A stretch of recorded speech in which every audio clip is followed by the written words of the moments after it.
I'm a bad friend is something that we've all thought of at least once before. And in today's video, my goal by the end is to figure out what makes a good friend, what makes a bad friend, and what to do if you've been a bad boy or a bad girl. Ooh, that didn't sound great. First, let's look at what makes a good friend, and by extension, a valuable friend. And a friend can be valuable for a couple of reasons. First is that they're fun to be around. They can help you achieve your goals, or even make you think differently. Some may say, think better. Or those friends can help you meet people that are fun, or can help you achieve your goals, or make you think about things differently. Someone that can make you think better. These three things are all about how to provide value to someone. And every person provides value a little differently. Some friends are really good at listening to you. Some friends are really good at making you laugh, which is proven to make people happier and live longer. And even possibly used as medical treatment. Some friends make the plans happen and get everyone together. You can find some absolute beasts sometimes that do all of these things. My editor can attest that I am that guy.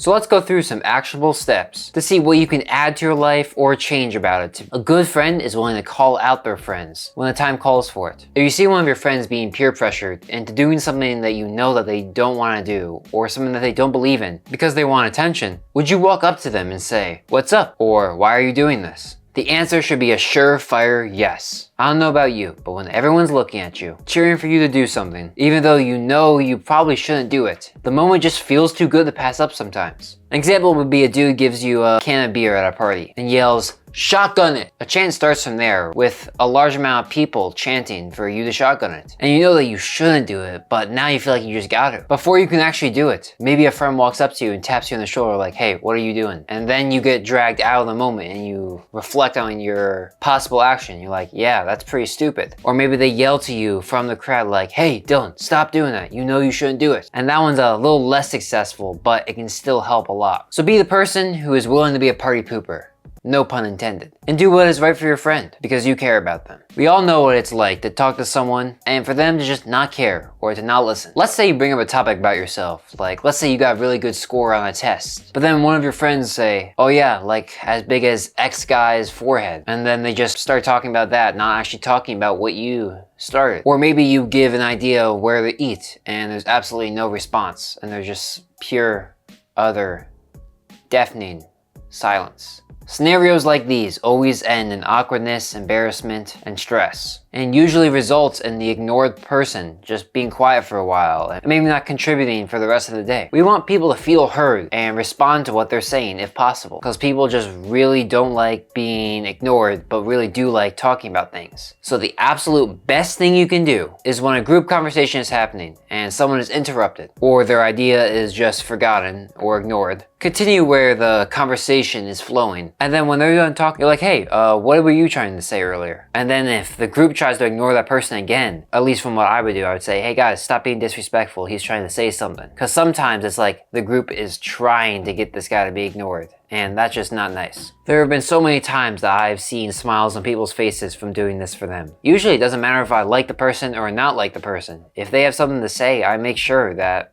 they can say it and they aren't ignored. It's a really nice thing that people appreciate and something that you would appreciate too. A good friend is honest with you. I spent probably 15 minutes thinking about this section of the video because the thought pooped into my head. Is being honest all the time actually better than lying sometimes? My first answer was honesty all the time. Would I ever want to be lied to? But I then thought about it. Let's say my friend was going to talk to a girl that he was interested into, and he asked how his hair looked. And if it didn't look good, I would lie and said that it looked pretty good. This is 100% the correct response because there is almost no downside to this lie. Like the only scenario where I can see this going wrong is say he walks up to her, she rejects him, he walks back and he's like, "Did you lie to me?" And then I would probably say, "Yes, I didn't think your hair looked great." And then he would yell at you and say why you lied to him. But then you just say, "Hey, it was good for you anyways." And then once his emotion calmed down, he'd probably be understanding and thankful for what you did anyways. There's a good study by Emma Levine that talks about this. Asking a question like, imagine a manager who must fire 10% of her workforce. Employees know that the company is reorganizing, but they don't know that layoffs are coming.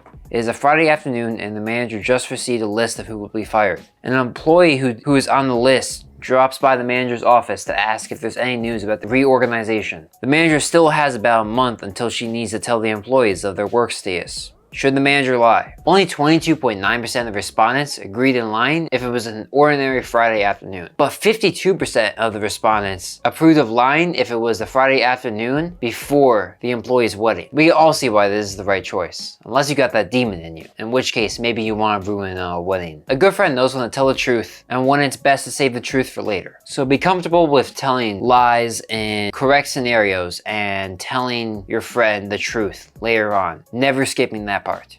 A good friend is there to help you. There are friends that can just be there to have a good time and laugh and just hang out. But a good, close friend is there to help you. A good friend is there to help you move. A good friend is there to help you switch to a much more intense YouTube schedule. Good friends are there to look through your college essay. Think about your friends. Which ones would stop playing video games or stop playing basketball or perhaps even leave work if the moment called for it? Favors is how neighbors, family, friends, and society as a whole worked for thousands of years, and even like 50 years ago. A good friend is willing to do favors at an inconvenient time. So even if it may be inconvenient to you, and while you really don't want to do it, if it's important to your friend or important to his outcomes, make sure to do it nonetheless.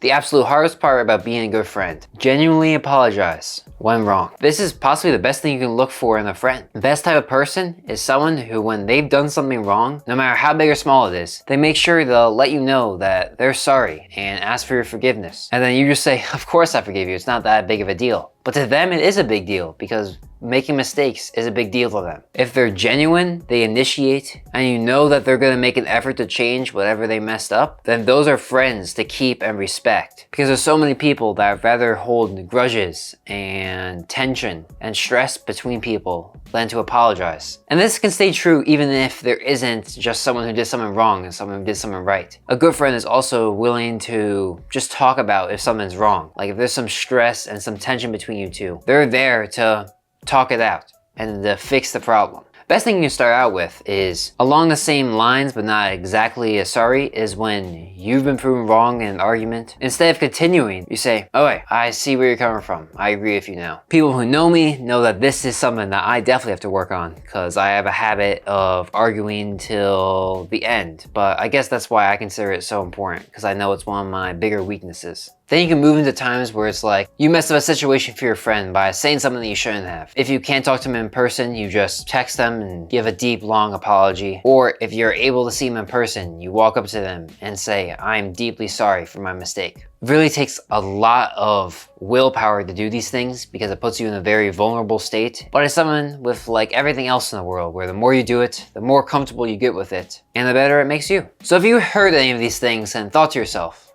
oh, I don't do that, or that's not me, you're not necessarily a bad friend. But there are areas for you to improve upon. I can certainly improve, you can improve, they can improve, we can all improve. Speaking of self-improvement, watch my video over here about why self-improvement is sort of weird. It's not the video that you think it is, and it has some really cool takeaways that you'd be interested in. And don't forget to listen to your friends, say sorry when you messed up, and think better.